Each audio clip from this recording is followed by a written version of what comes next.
Hello everyone. BJP MLC Somu Veerraju గారు జగన్మోహన్ రెడ్డి గారిని విమర్శించడం జరిగింది. సో అసలు ఏంటి దీని గురించి డీటెయిల్గా తెలుసుకుందాం. జగన్మోహన్ రెడ్డి గారు నారా లోకేష్ గారిని ఇబ్బంది పెట్టడం ఏంటి, సో ఇట్లా ఈ విధంగా కామెంట్స్ అయితే చేయడం జరిగింది. దీని గురించి డిస్కస్ చేసుకుందాం. ప్రస్తుతం మనతోటి సీనియర్ జర్నలిస్ట్ జగదేవ్ గారు ఉన్నారు. వెల్కమ్ చెప్పేద్దాం. Hello sir.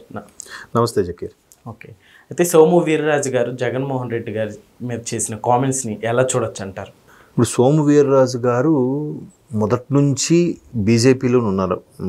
నాకు ఐడియా ఉన్నంత వరకు అన్ని యువ మోర్చా అది ఇదికి పనిచేస్తూ బీజేపీకి ఒక కరడగట్టిన కార్యకర్తనే చెప్పాలి ఆయన. ఓకే, తర్వాత టీడీపీ హయాంలో ఇప్పుడు ఎమ్మెల్సీ అయినట్టున్నారు లాస్ట్ టైం. అది అప్పుడు కూడా కూటమిగా ఉండేది కదా, ఎన్డీఏ కూటమిలో భాగంగా 14 నుంచి 19 మధ్యలో. సో అట్లాంటి సోము వీర్రాజు గారు ఎందుకో మరి అంటే కొన్ని సందర్భాల్లో ప్రభుత్వం మీద టీడీపీ మీద కొన్ని రకాల విమర్శలు చేయడం వల్ల, పరోక్షమైన విమర్శలు చేయడం వల్ల ఇతను టీడీపీకి అగైనెస్ట్ జగన్ కోవట్టు, జగన్ ఫేవరు అన్న కూడా కొన్ని రకాల రూమర్స్ ఉన్నాయి. కొన్ని రకాల బిరుదులు కూడా ఇచ్చారు చాలామంది ఇతను జగన్కి ఫేవరు అన్నట్టుగా. ఎందుకంటే అక్కడ మన నరసాపురం ఎంపీ గారు లాస్ట్ టైం ఇప్పుడు అదే ఉండి ఎమ్మెల్యే అని పేరు మన ట్రిపుల్ ఆర్ గారికి ఇబ్బంది పెట్టే వ్యవహారంలో కూడా సోము వీర్రాజు గారు సరిగ్గా స్పందించారు. సంథింగ్ ఏదో అక్కడ కూడా ఒక చిన్న ఇష్యూ అయ్యింది, నాకు సరిగ్గా గుర్తులేదు కానీ. సో అలాంటి సందర్భాల్లో సోము వీర్రాజు అనే వ్యక్తి జగన్ గారి గురించి ఎప్పుడూ కామెంట్స్ చేయరు, ఏం మాట్లాడరు అన్నట్టుగానే ఉండేది. అయితే ఇప్పుడు ఆయన ఎవరు తప్పున్నా బాహాటంగా మాట్లాడే మనిషే.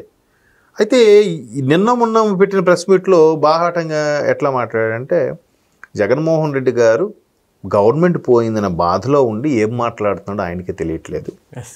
సో బాధ ఉంటే ఉండుండొచ్చు, బట్ జాగ్రత్తగా మాట్లాడాలి కదా. పోలీసులను గుడ్డలు కొడతా, నెక్స్ట్ మా ప్రభుత్వం వస్తే ఒక్కొక్కడు అంతు చూస్తా తీరు చూస్తా అని, అది జరిగే పని కాదు.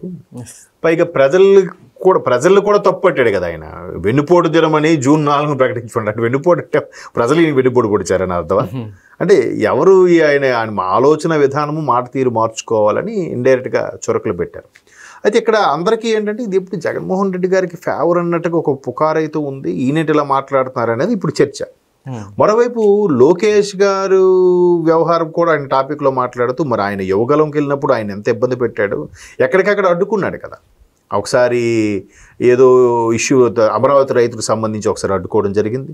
తర్వాత చంద్రబాబు నాయుడు గారు అరెస్ట్ అయిపోయారని చెప్పి మళ్ళీ వెనక్కి వెళ్తారంటే అడ్డుకోవడం జరిగింది ఎక్కడికక్కడ. బట్ ఈయన కూడా ఎక్కడ ఆపేయడం మళ్ళీ అక్కడి నుంచి స్టార్ట్ చేసేవాడు యువగలం పాదయాత్ర. సో అట్లా చేసి ఎక్కడ తగ్గలేదు. ఇప్పుడు వీళ్ళు మొన్న సభ పెడతారంటే, జగన్మోహన్ రెడ్డి గారు సభ పెడతారంటే మాకు పెర్మిషన్ ఇవ్వట్లేదు, పోలీసులు ఆంక్షలు విధిస్తున్నారు, ఎక్కడున్నామని చెప్పి పెద్ద పోలీసులతో ఆర్గ్యుమెంట్ దిగారు. అంబటి గారు కానీ పేర్ని కానీ వీళ్ళందరూ వేరు సందర్భాల్లో. మరి అక్కడ ఆ రోజు మీరు అక్కడ మనం ఎందుకు మాట్లాడదు? అక్కడ డైరెక్ట్ పెర్మిషన్ ఇవ్వలేదు. ఇక్కడ పెర్మిషన్ ఇచ్చినా లిమిటెడ్గా పెర్మిషన్ ఇచ్చారు అనుకుంటాం. పోనీ మీరు అసలు పెర్మిషన్ ఇవ్వలేదుగా. మీరు పెర్మిషన్ ఇవ్వనప్పుడు మీకెందుకు ఇక్కడ పెర్మిషన్ ఇవ్వాలి? మా ఇంటికి మీ ఇల్లు ఎంత దూరం, మీ ఇంటికి మా ఇల్లు అంతే దూరం కదా. సో అలాంటి సందర్భాల్లో పవన్ కళ్యాణ్ గారిని ఇబ్బంది పెట్టారు, లోకేష్ గారిని ఇబ్బంది పెట్టారు, చంద్రబాబు నాయుడు గారిని అనవసరంగా అరెస్ట్ చేశారు అర్ధరాత్రి పూట. ఇవన్నీ చేసి పెద్దగా అవేవి మాకు గుర్తులేదు, మేము చేసింది మేము కాదు, గత 5 ఏళ్ళలో ఎవరో ఉన్నాడు, ఏదో కిమ్ గాడో ట్రంప్ గాడో వచ్చి పరిపాలించాడు అన్నట్టుగా, మాకు సంబంధం లేదన్నట్టుగా బిహేవ్ చేస్తున్నారు వీళ్ళందరూ. ఇక్కడ ఎవరు లేరా, లేకపోతే ఎవరు అందరూ మర్చిపోయారు అనుకుంటున్నారా? సో అట్లాంటి సందర్భాల్లో చాలా చేశారు. అవన్నీ మీరు ముందు మార్చుకోండి. మీరు మీ ఎమ్మెల్యేలు ఒక్కొక్కరుగా అరెస్ట్ అవుతున్నారంటే గతంలో జరిగిన మీరు గొయ్యి తీసి తవ్వుకున్నారు, ఏదైతే తవ్వుకున్నారో ఆ గోతులు మీరే పడుతున్నారు. మీరు తీసుకున్న గోతులో మీరే పడుతున్నారు. సో ఎవరు తీసుకోండి, జోగి రమేష్ గారు తీసుకోండి, మరి ఆయన మాజీ మంత్రి వైసీపీ, ఆయన వాళ్ళ అబ్బాయి వాళ్ళ తమ్ముడు వ్యవహారంలో భూముల విషయం. తర్వాత పేరు నాని గారు తీసుకోండి, వాళ్ళ శ్రీమతి గారు ఏదో ధాన్యము దానికి సంబంధించింది. ఇప్పుడు మిథున్ రెడ్డి గారు, తర్వాత నిన్న ఆయన ఎవరు చెవిరెడ్డి భాస్కర్ రెడ్డి గారు ఏది తొడ నిధులన్నీ కూడా దొబ్బేశారంట. తర్వాత పెద్దిరెడ్డి గారి వ్యవహారం, పెద్ద భూములు కబ్జాలు, అడవిలో కూడా పెద్ద గెస్ట్ హౌస్ కట్టుకున్నారంట. ఒకరిగా ఎంతమంది చెప్పాలి?